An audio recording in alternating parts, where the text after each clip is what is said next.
Hello दोस्तों, मैं हूं मीर और आज मैं एक्सप्लेन करूंगा एक और heist movie the art of the steal को, जो 2013 में आई थी। अगर रेटिंग की बात की जाए तो इसे मिक्स रिस्पांस मिला था, लेकिन ऑडियंस ने इसे काफी पसंद किया है। So without wasting much time चलते हैं सीधा वीडियो की तरफ।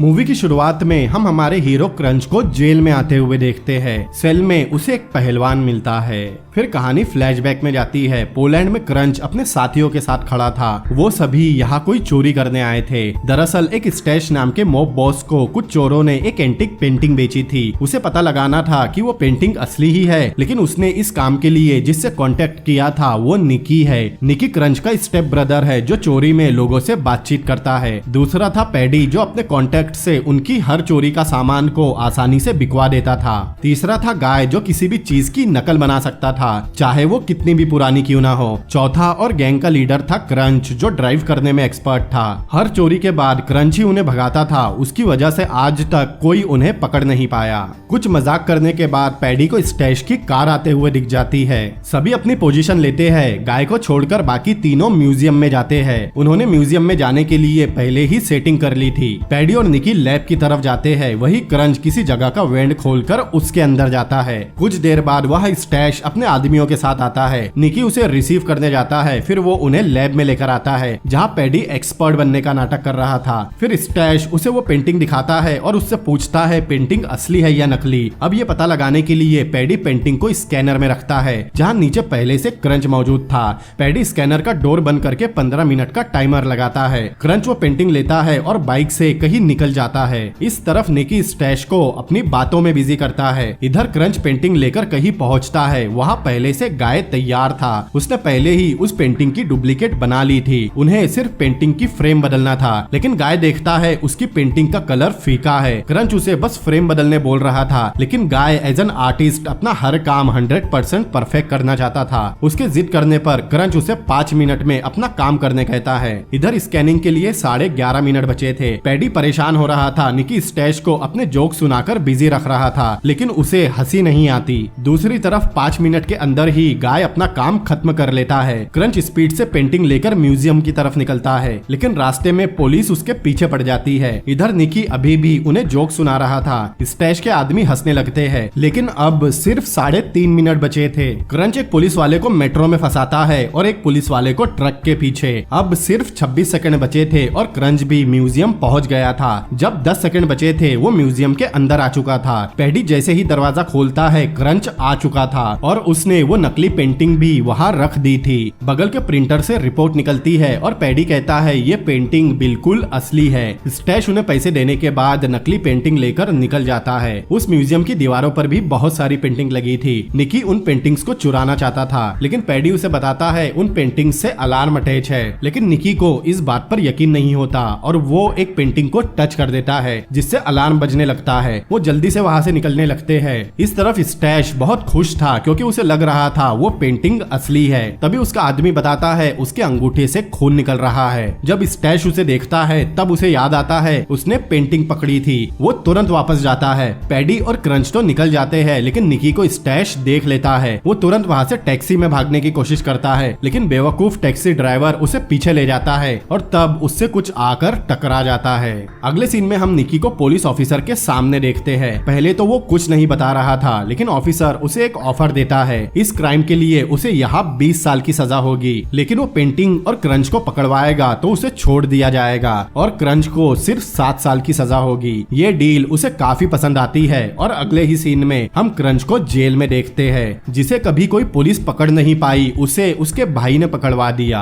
अब कहानी 7 साल आगे बढ़ती है, लेकिन क्रंच को गुड बिहेवियर के लिए 5 साल में ही छोड़ दिया गया था। यहाँ हमें पता चलता है क्रंच ने चोरी छोड़ दी है और अब वो कार्निवार में बाइक स्टंट करता है, जहाँ उसकी मुलाकात लोला से हुई और उसका असिस्टेंट फ्रांसी जो उसकी स्टंट में मदद करता है। क्रंच बाइक स्टंट में काफी फेमस हो चुका था, लेकिन आज उसका दिन खराब था। वो स्टंट तो कर लेता है लेकिन ठीक से लैंड नहीं कर पाता, जिसकी वजह से उसकी कुछ हड्डियां टूट जाती है। अगले सीन में हम कनाडा के क्यूबिक सिटी का एयरपोर्ट देखते हैं। वहाँ के गार्ड्स के पास निकी की फोटो थी और सामने ही निकी भी खड़ा था। वो उसे सर्च करने ले जाते हैं। फिर हम इंटरपोल एजेंट बिग को देखते हैं। उसके साथ सैमुअल नाम का आदमी था। सैमुअल मतलब सैम भी पहले चोर था, लेकिन अब वो नकली सामान और चोरों को पकड़ने में बिग की मदद करता है। उन्होंने निकी पर नजर रखी थी। फिर बिग जाकर निकी से मिलता है और उससे कोई पेंटिंग मांगता है, क्योंकि जिस औरत ने वो पेंटिंग चुराई है उसे निकी के साथ देखा गया था। निकी भी सैम को पहचानता था। उसके पास अभी भी एक पेंटिंग थी, लेकिन वो कोई दूसरी पेंटिंग है। अब यहाँ सैम काम आता है, क्योंकि उसे चोरों की हर चाल का पता है। वो अपने बॉक्स में से कोई पाउडर और केमिकल निकालता है, फिर उस पेंटिंग पर डालता है, क्योंकि चोर नकली पेंटिंग के पीछे असली पेंटिंग छुपा कर ले जाते हैं। लेकिन जब सैम उस पेंटिंग को हटाता है, उसके पीछे किसी जोकर की पेंटिंग थी। अब उनके पास निकी के खिलाफ कोई सबूत नहीं था, इसीलिए निकी वहाँ से चला जाता है। फिर वो जाकर एक आदमी से मिलता है। ये वही आदमी था जो एयरपोर्ट पर उसके पीछे खड़ा था। दरअसल उन दोनों ने अपने बैग बदल लिए थे। वो आदमी उसे पेंटिंग दे देता है और बदले में उससे पैसे मांगता है, लेकिन निकी उसे भी धोखा देता है और रॉड से मारकर उसे बेहोश कर देता है।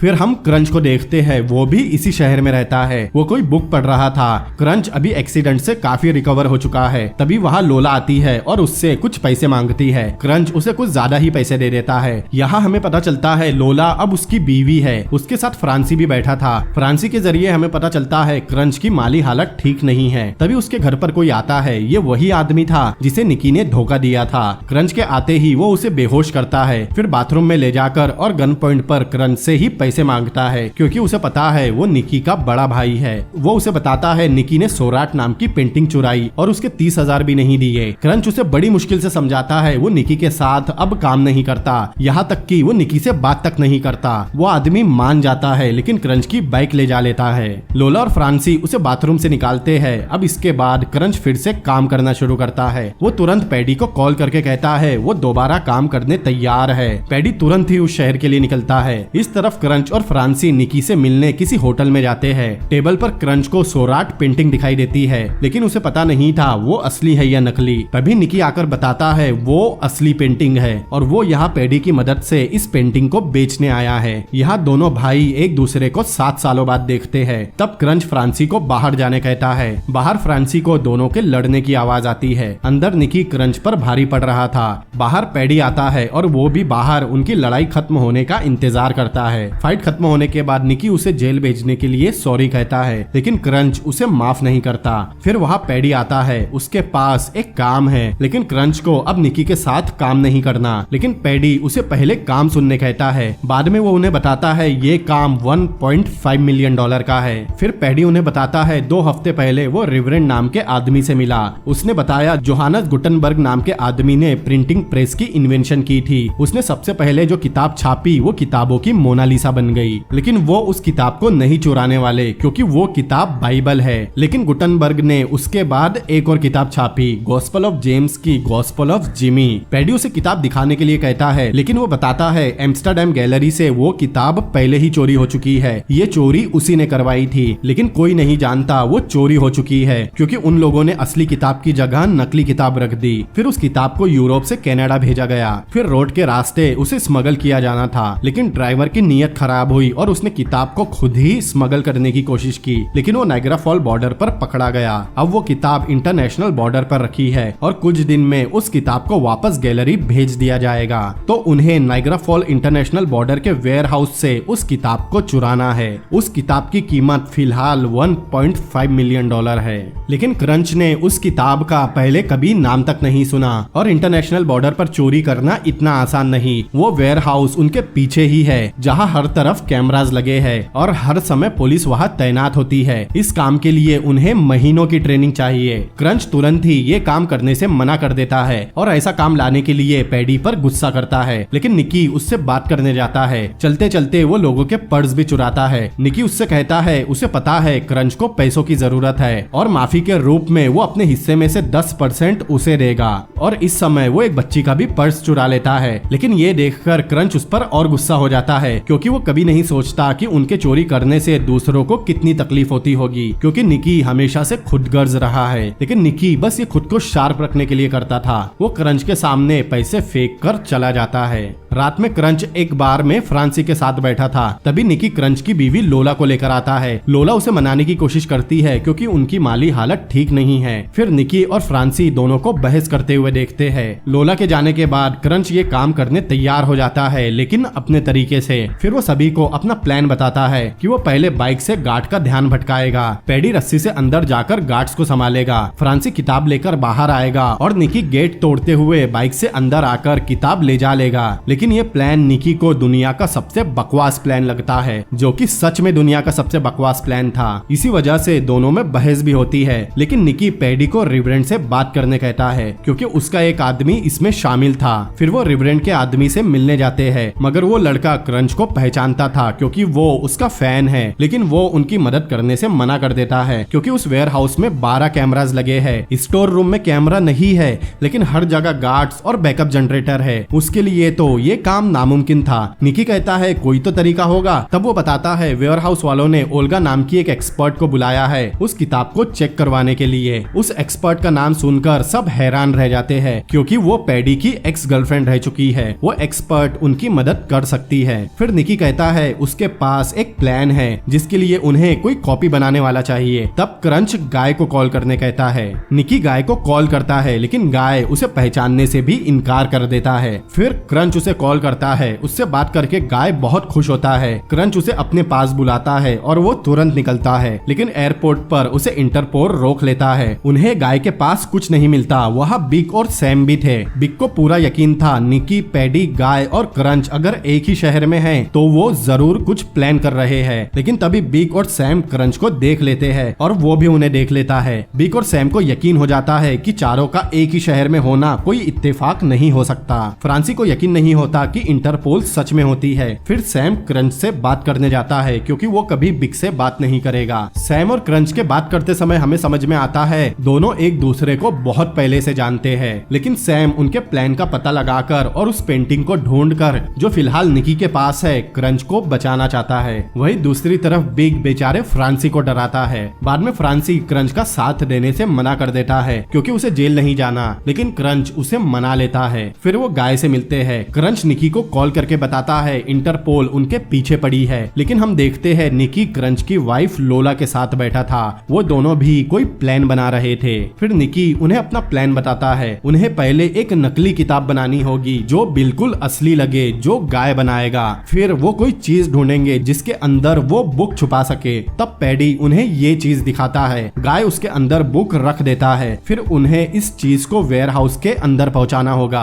फिर क्रंच बॉर्डर से गुजरता है। तब उसकी गाड़ी में गार्ड्स को ये मिलती है। बॉर्डर पर आर्ट्स की चीजों को 1 महीने तक खोल नहीं सकते, ये रूल है। वो लोग उस गैलरी में फोन करते हैं जहाँ से ये खरीदी गई थी। उन्हें कंफर्म होता है इसे चुराया नहीं गया, लेकिन क्रंच के पास इसके कोई डॉक्यूमेंट नहीं होंगे, इसीलिए डॉक्यूमेंट सबमिट करने तक बॉर्डर सिक्योरिटी इसे वेयर हाउस में ही रखेगी। ये खबर इंटरपोल को भी मिलती है, लेकिन बिग और सैम को समझ नहीं आता ये क्या चीज है। अब प्लान के मुताबिक गाय एक्सपर्ट बनकर अंदर जाएगा और उस नकली किताब को असली से बदल लेगा, जिसके लिए उन्हें उस असली एक्सपर्ट ओल्गा की मदद लेनी होगी। ये काम पैडी करता है क्योंकि वो उसका एक्स बॉयफ्रेंड है। वो उसके फ्लैट में जाता है। पहले तो दोनों एक दूसरे को देखकर लड़ने लगते हैं, लेकिन तुरंत बाद यामाकाटा करने लगते हैं। ये थोड़ा वियर्ड था। यामाकाटा करने के बाद पैडी चुपके से उसका नोटपैड और विजिटिंग कार्ड ले लेता है। अब चोरी का दिन आता है। क्रंच देखता है बाहर बिक ने उनके घर पर नजर रखी थी। उसे डिस्ट्रैक्ट करने निकी और फ्रांसी कोई बॉक्स लेकर बाहर आते हैं। फिर वो बॉक्स को वैन में रखकर निकल जाते हैं और बिक उनका पीछा करने लगता है। एक दिन पहले ही लोला ने ओल्गा बनकर बॉर्डर पर बात की थी कि वो बुक को चेक करने नहीं आ सकती, इसीलिए उसका जूनियर उसकी जगह आएगा।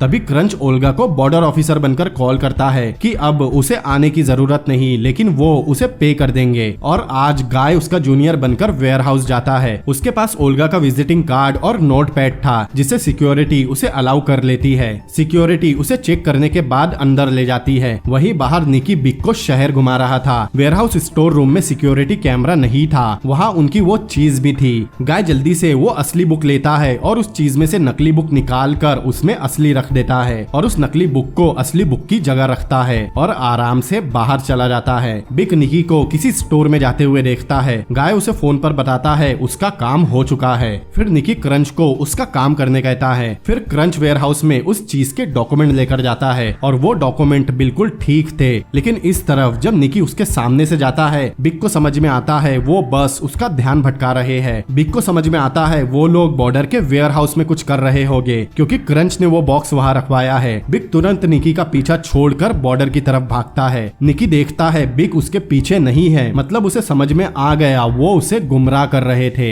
इधर गाय उसके बाजू से जाता है और सिक्योरिटी गार्ड उसका बॉक्स लेने अंदर गया था। वही निकी उसे कॉल कर रहा था, लेकिन क्रंच का फोन साइलेंट पर था। दूसरी तरफ बिग भी स्पीड से बॉर्डर की तरफ जा रहा था। वो वेयर हाउस पहुंचकर तुरंत अंदर जाता है, लेकिन तब तक क्रंच बाहर आ चुका था और वो सक्सेसफुली बुक चुरा लेते हैं। बाद में सभी सेलिब्रेट कर रहे थे। फिर वहाँ क्रंच बुक लेकर आता है। पेडी गाय की तारीफ करता है क्योंकि उसने सिर्फ 3 दिन में ही 400 साल पुरानी बुक की नकल बना ली थी। लेकिन गाय यहाँ किसी शोरों की कहानी सुनाने लगता है, लेकिन क्रंच उठकर चला जाता है क्योंकि वो ये कहानी कई बार सुन चुका था। फिर गाय बताता है और सब उसकी बातें ध्यान से सुन रहे थे। दरअसल शोरों ने ही मोनालिसा की पेंटिंग चुराई थी। 1911 पेरिस में पेरूजा नाम का आदमी कॉन्ट्रैक्ट बेस पर म्यूजियम में कारपेंटर का काम करता था, लेकिन एक दिन उसका कॉन्ट्रैक्ट खत्म हो गया और वो बेरोजगार हो गया। एक दिन उससे शोरो मिलने आया। उसने पेरूजा को $30,000 के बदले मोनालिसा को चुराने का ऑफर दिया। उस समय $30,000 बहुत बड़ी रकम थी।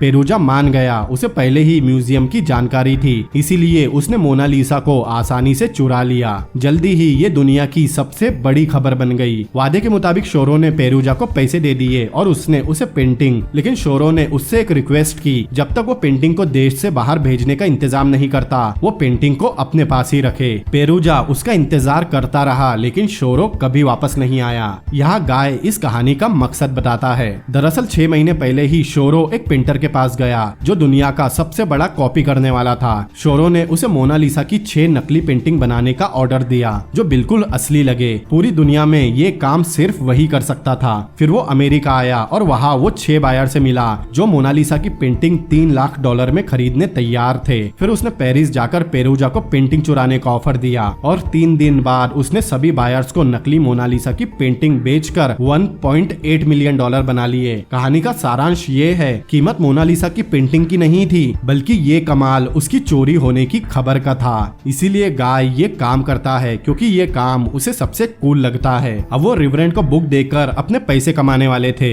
इसीलिए सभी कुछ ज्यादा ही सेलिब्रेट करते हैं। अगली सुबह सभी को हैंगओवर हो चुका था। उन्हें रिवरेंड को बुक देने जाना था, लेकिन वो अमेरिका में है और उनमें से किसी को भी अमेरिका जाने की परमिशन नहीं मिली और इंटरपोल की भी नजर उन पर है। उनमें से सिर्फ फ्रांसी का ही क्रिमिनल रिकॉर्ड नहीं है। फिर वो फ्रांसी का भेष बदलते हैं। फ्रांसी काफी नर्वस था, लेकिन निकी कहता है बस उसे बॉर्डर पर बोलना है, वो काम से जा रहा है। निकी भी वहाँ आ जाएगा, लेकिन क्रंच निकी को अकेले जाने से मना कर देता है क्योंकि उसे निकी पर भरोसा नहीं है। पैसे मिलते ही वो भाग जाएगा, इसीलिए वो दोनों फ्रांसी की कार की डिक्की में छुप कर जाएंगे, वरना कोई नहीं जाएगा। इसीलिए निकी को उसकी बात माननी पड़ती है। इस तरफ बिग को डांट पड़ रही थी क्योंकि अभी तक उसे वो पेंटिंग नहीं मिली जो निकी के पास है और उसे उन लोगों का प्लान भी नहीं पता कि वो अभी क्या कर रहे हैं।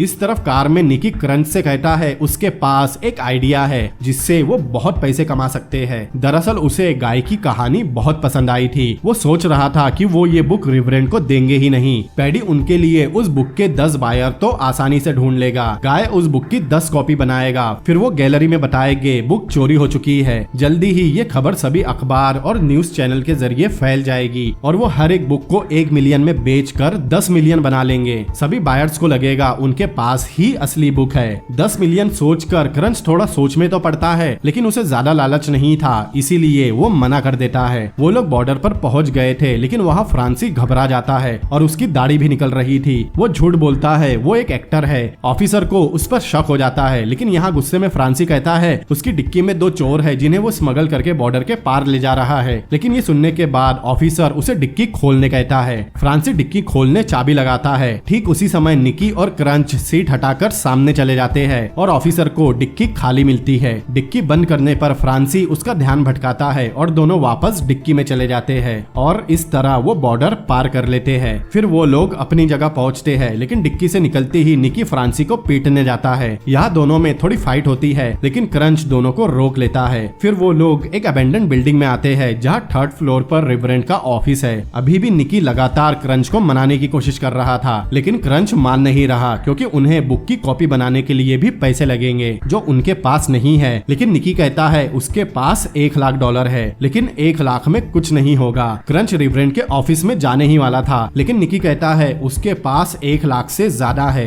तब क्रंच रुक जाता है और वो बाहर जाकर बात करते हैं। गाय और पैडी कॉन्फ्रेंस पर थे। गाय बुक की कॉपीज बनाने तैयार था और पैडी भी 10 बायर आराम से ढूंढ लेगा, लेकिन गाय को 10 बुक बनाने तकरीबन $7,00,000 लगेंगे। बुक के असली दिखने के लिए उसे बुक एकदम प्रोफेशनल तरीके से बनानी होगी। गाय के मुताबिक कम से कम 7,00,000 तो लगेंगे ही। इतने पैसे सुनकर क्रंच बुक रिवरेंड को देने कहता है। तब निकी 3,00,000 देने तैयार हो जाता है। 1,00,000 गाय देगा और 1,00,000 पैडी भी लगाने तैयार होता है, लेकिन क्रंच के पास पैसे नहीं है। लेकिन निकी उसे अपना घर गिरवी रखने कहता है, क्योंकि काम हो गया तो वो 10 घर खरीद सकता है। लेकिन क्रंच इस बात के लिए तैयार नहीं होता, इसीलिए निकी लोला से मिलता है। वो लोला को क्रंच को घर गिरवी रखवाने मनाने कहता है, क्योंकि क्रंच सिर्फ उस पर ही यकीन करता है। अगले सीन में क्रंच बैंक में था, क्योंकि वो घर के ऊपर लोन लेने आया था, लेकिन फ्रांसी को यह ठीक नहीं लग रहा था। उसके मुताबिक लोला उसे धोखा दे रही है। उसे लग रहा था लोला अब निकी के साथ है, लेकिन क्रंच को लोला पर पूरा भरोसा है। अब पैसों का इंतजाम हो गया था।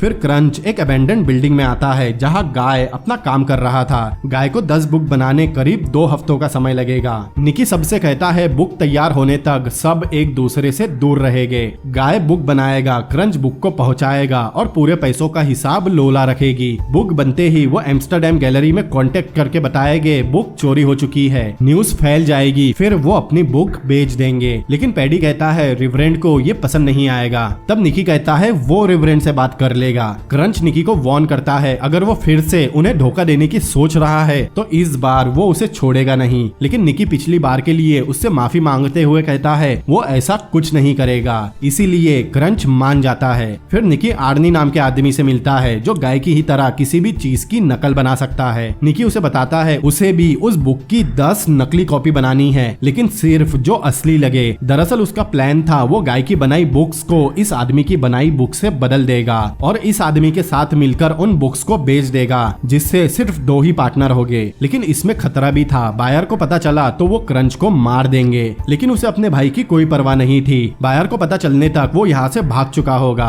तभी उसे पैडी का कॉल आता है, जो उसे रिवरेंड से बात करने बोल रहा था। वो पैडी से रिवरेंड का नंबर भेजने कहता है। कुछ देर बाद निकी रिवरेंड को कॉल करता है और उससे कहता है वो लोग बुक उसे कुछ समय बाद देंगे। लेकिन रिवरेंड को पता नहीं था वो किस बारे में बात कर रहा है। वो निकी पर चिल्लाकर फोन रख देता है। वो तुरंत ही रिवरेंड से मिलने निकलता है। वो उस बिल्डिंग में आता है जहाँ वो उससे मिलने आए थे। वो उस लाल दरवाजे पर नॉक करता है, लेकिन रिस्पॉन्स नहीं आता। उसे कुछ गलत लगता है। जैसे ही वो दरवाजा तोड़कर अंदर जाता है उसे बहुत बड़ा शॉक लगता है, क्योंकि वो बस एक छोटा सा कमरा था, कोई ऑफिस नहीं। निकी तुरंत वहाँ से निकलता है। फिर वो पैडी को कॉल करता है, लेकिन उसका फोन बंद था। फिर जहाँ से वो बुक चोरी हुई थी, निकी उस गैलरी में कॉल करके चोरी की रिपोर्ट करता है। लेकिन यहाँ भी उसे बहुत बड़ा शॉक लगता है, क्योंकि उस गैलरी में सिर्फ मूर्तियां रहती है, कोई बुक या पेंटिंग नहीं। फिर वो उस आदमी को कॉल करता है जिसे रिवरेंड ने भेजा था, लेकिन उसका नंबर भी बंद आ रहा था। अब निकी को सब समझ में आ चुका था।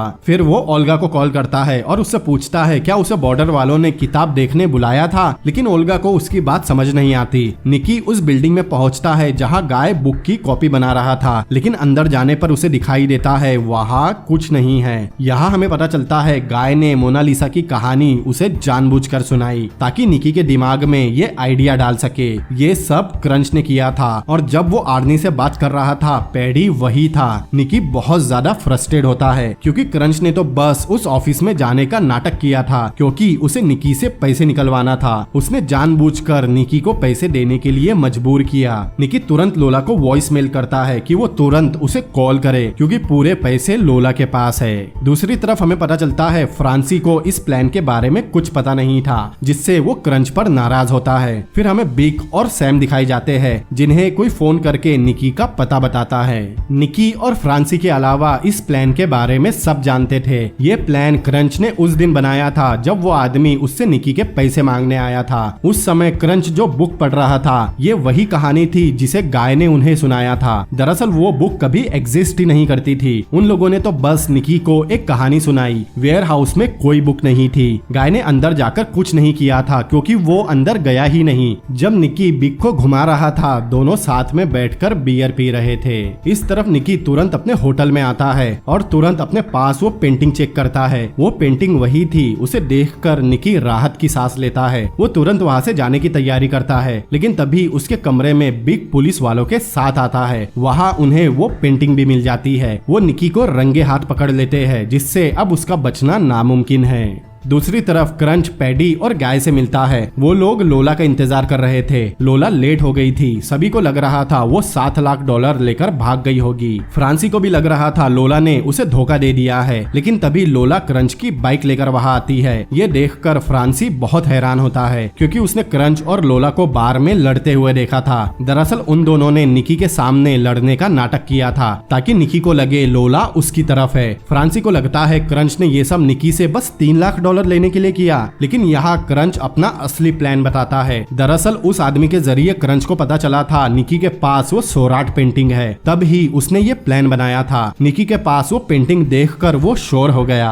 दरअसल जब वो पैसे मिलाकर बुक की कॉपी बनाने की बात कर रहे थे, तब गाय उस पेंटिंग की कॉपीज बना रहा था और उनकी गाड़ी में उस पेंटिंग की 4 कॉपीज थी और साथ पहले ही $20 मिलियन में बिक चुकी है और इन चारों में से एक असली है। फ्रांसी ये सब जानकर एकदम शॉक में था, लेकिन वो पूछता है फिर इंटरपोल को निकी के पास जो पेंटिंग मिली है वो कौन सी है। तब क्रंच उसे बताता है इंटरपोल को लगेगा उनके पास असली पेंटिंग है। दरअसल जब क्रंच एयरपोर्ट पर सैम से मिला था, तब से सैम भी उसका साथ दे रहा था। वो चेक करके उस पेंटिंग को असली बताता है। ये जानकर बिक बहुत ज्यादा खुश होता है और निकी के बचने के सारे रास्ते बंद हो जाते हैं। इस तरफ सभी क्रंच के प्लान की तारीफ करते हैं। फिर सभी एक दूसरे को गुड बाय करते हैं और अलग अलग हो जाते हैं। क्रंच ने भी अपना घर गिरवी इसीलिए रखा था क्योंकि वो यहाँ से जाने वाला था। आखिर में हम देखते हैं सैम के पास भी कोई पार्सल आता है और ये मूवी भी यही एंड होती है। तो दोस्तों, कैसी लगी आपको ये मूवी मुझे कमेंट करके जरूर बताएं। अगर आपको ये वीडियो पसंद आया हो तो इस वीडियो को लाइक करें, अपने दोस्तों के साथ शेयर करें और ऐसी ही अमेजिंग मूवीज के एक्सप्लेनेशन देखने के लिए मेरे चैनल को सब्सक्राइब करें। तो मिलते हैं अगली बार किसी और अमेजिंग मूवी के एक्सप्लेनेशन के साथ। Peace out.